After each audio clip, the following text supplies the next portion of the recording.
राधे श्याम। तो फ्रेंड्स आज किसी नुआ ज्ञान नेवा व्यवसायित्मिका बुद्धि रेक कुरुनंदन बहु शाखा ह्यंतनाश्य बुद्धेय व्यवसाय नाम कुहा जाइछि। हे अर्जुन एही कर्म जगरे निश्चित निश्चयात्मिका बुद्धि गोटिए मात्र हुए। कहउछंती जे कर्म जगरे निश्चयात्मिका बुद्धि गोटिए मात्र हुए। मात्र अस्थिर विचार युक्त विवेकहीन सकाम मनुष्य मानकर जे मात्र अस्थिर विचार युक्त जो विचार आपण को अस्थिर करुथाए विवेकहीन करुथाए सकाम मनुष्य मानकर बुद्धि निश्चित भाव में बहु प्रकार असंख्य हुए। सेठी मनुष्य मानकर बुद्धि निश्चित प्रकार बहुत प्रकार असंख्य हो जाए।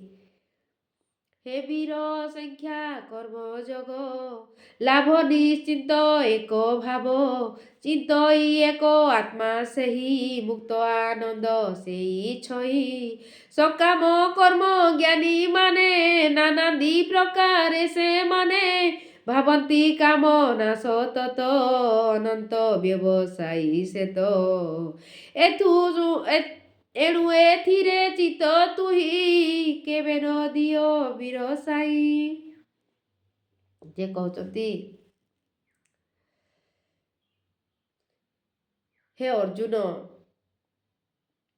हे वीर संख्य कर्म और लाभ निश्चित ए भाव संख्य कर्म रे कर्मजोग बहुत लाभ एक कथा भाव किंतु चिंतई एक आत्मा सही किंतु जेते बळे चिंता करछि एक आत्मा सही मुक्त आनंद से मुक्त आनंद इच्छा करि थाए ओ सकाम कर्म ज्ञानी माने नानादी प्रकार से माने भावना सतत जे कर्म ज्ञानी मध्य नानादी प्रकार कामना सतत भाव अनंत व्यवसायी सत निज भावना को सतत भाव अन्य अनेक माने अनेक विचार युक्त करनियंती बहु प्रकार विचार को करि दियंती।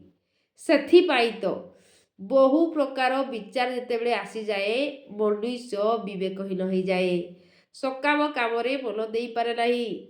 ए कथा को तू चित्तरे धर ए कथा को तू चिंता कर कहउछंती।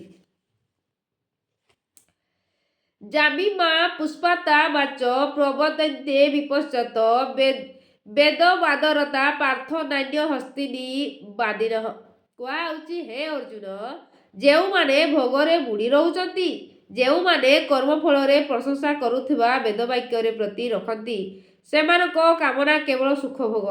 जे कहउचंती हे अर्जुन जेउ माने भोगरे बुड़ी रहउचंती जेउ माने कोनोसी जिंस पाइबारे बुड़ी रहंती जेउ माने कर्मफल रे प्रशंसा करुथिबा वेदवाक्य प्रीति रखंती कोनोसी काम करंती ओ प्रशंसा पाइबार प्रीति रखती मनोभाव रखती मु यही काम करछि मते प्रशंसा मिलवा दरकार एमिति मनोभाव रखती सेमानकर कामना केबे सुख भोग केवल सेमानकर कामना सुख भोग सामान्य मुहूर्त पाई सुख भोग थाए तांकर कामना।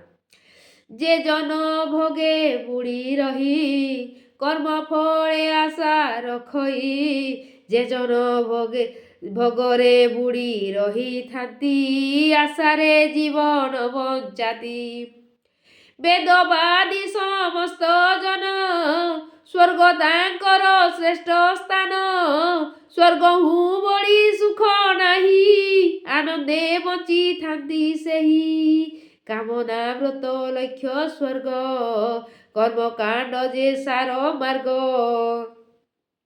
एठी कहउचंती जे जेउ जन भोगरे बुड़ी रुहंती ओ कर्मफले आशा रखती से लोक जहाँकि भोगरे बुड़ी रही कर्मफल रे आशा रखती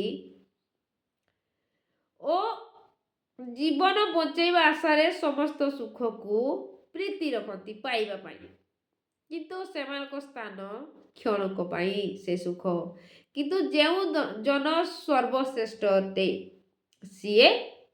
सीए स्वर्ग सुखठू बड़ी की सुख पाए से स्वर्ग पाइबा आशारे थाए से सही आनंद रे बंची रहे सेठी तार मन कामना को रखे लक्ष्य करिकी सेही ही ता पाई सार मार्ग अटे। ତ ଏମିତି ଭଗବାନ କହୁଛନ୍ତି। ପୁଣି ଆମେ ପଢ଼ିବା ଆଗକୁ। ରାଧେଶ୍ୟାମ।